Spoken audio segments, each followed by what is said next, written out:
want to do one last thing that, in my experience, keeps most people poor or struggling financially. So you remember the 3 piggy banks? That gives you the money. Doing this, 100 deals. The reason I don't have a job is because it interferes with looking at deals. I don't want to do that. I'm looking at a deal constantly. That's the people that work with me constantly. That's all I'm doing is tracking down deals. It's a waste of time to work. I don't get rich. So that's the thing. The second part is most people don't have the time to spend the time to get rich. They're too busy working for the money. And the third part is most people say it's risky or it's fearful or they chicken out. You know, they see a deal. Even if they see it, they back out. And I've seen so many people do it. And the reason for that is because if this is an iceberg, okay, most people, they say, I'm going to get the 3 piggy banks, I'm going to look at 100 deals, but it comes time to put the money, we call it go hard on the dollar. Got to go hard. If this is your conscious mind, let's say, this is your what? Subconscious. Money, sex, politics, religion. This thing takes over. I have seen people go, I might lose money, when the stock market crashes, and what if this is bad, and I'm going to call my accountant, my attorney.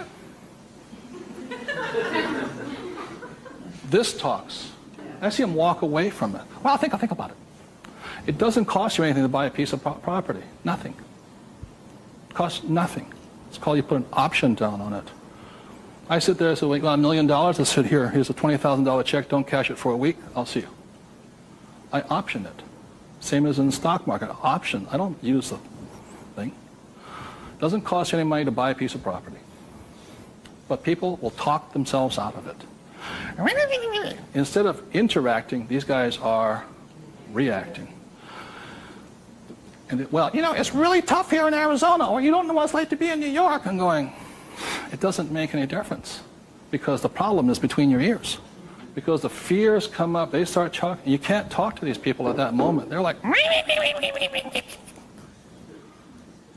and the reason is because of the magic word. What is it? Fear.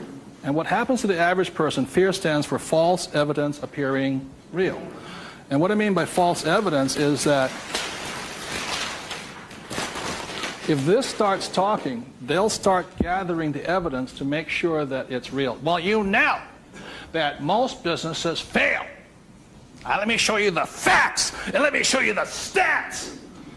See, they're looking for all that false evidence.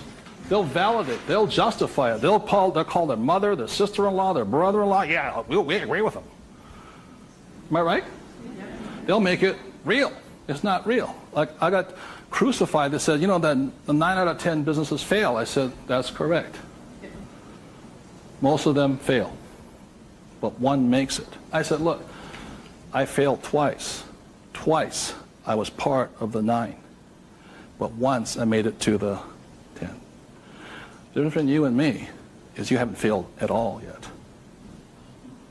Yogi Berra once said the great thing about the National League is that if you strike out 7 out of 10 times, you're in the Hall of Fame. So the biggest mistake was by my poor dad, my rich dad, this did his thinking for him. He could give you all the reasons why you fail.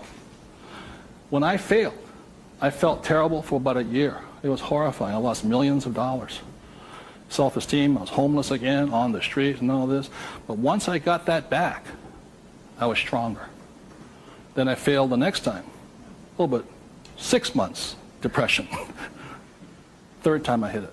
Difference is my poor dad said, you failed. My rich dad says, you haven't failed enough. There is a difference. And my rich dad also said, failure is part of success. People who avoid failure also avoid success. So your biggest expense is not what you spend. Your biggest expense is the money you're not making because you're afraid. So the thing that my rich dad taught me very early on, called fear.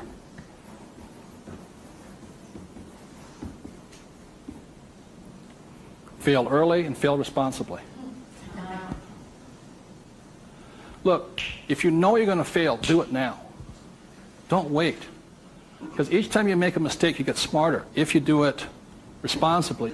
So the thing that I do is when I fail, I go, like I said to my investors a couple of 4 years ago, I said, I need to raise $3 million. The chances are we're going to fail. And if you can't handle the $50,000 shot, don't put your money in here. There's a good chance I'm going to fail on this one. So people left the room, and I got more money because I was forthright with them. I said, if I lose it, I'll tell you I lost it, and I'll tell you the next deal. But failure is part of the process.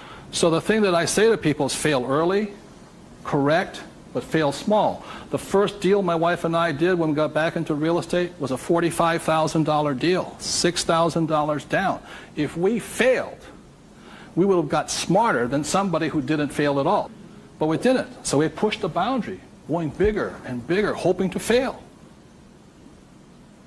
While everybody's avoiding failure, I'm hoping to fail because I'm going to get smarter. I open my mind up, I ask people for their advice, I synthesize the data, make my own decision. But I live and die. If I make a mistake, I own this. I apologize, I blew it. I made a mistake, this is what I learned, continue on. So I want to thank you all for being here. The thing I want to leave you most with is that every morning, as a 9-year-old boy, who was going to listen to? It was a choice, rich dad or poor dad. Every morning I get up and I still make that choice. Who am I going to listen to? And I hope you make your choices for yourself. Thank you very much.